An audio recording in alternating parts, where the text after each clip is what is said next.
Les principaux axes, c'est la défense du salaire, puisque les salaires des enseignants sont bloqués depuis plus de 10 ans, avec une grosse perte de pouvoir d'achat.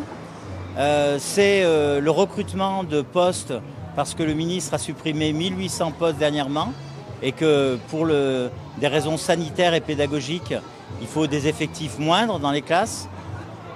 C'est aussi les contre-réformes Blanquer du lycée et du baccalauréat qui en fait détruisent le baccalauréat et le transforment en certificat de fin d'études secondaires.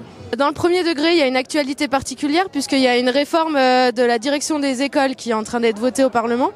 Réforme qui pour nous est particulièrement dangereuse puisqu'elle met à mal le côté collégial qu'on avait dans les écoles, c'est-à-dire que notre directeur est notre collègue et pas notre supérieur hiérarchique.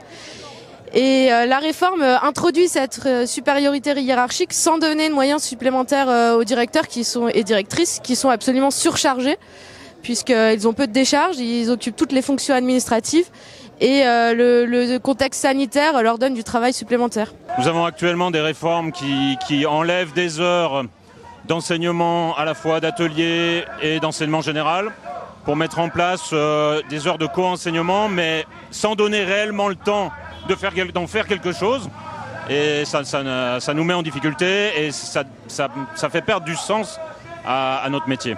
Donc plus d'heures sup, c'est moins disponible pour les élèves, c'est en dehors des heures de travail que l'on fait réellement à l'établissement, c'est des heures de travail en plus à la maison, en dehors des cours, surtout avec les nouveaux outils qu'on met comme les messageries informatiques ou ce genre de choses qui nous sollicitent beaucoup. Donc c'est plus de travail et plus de travail.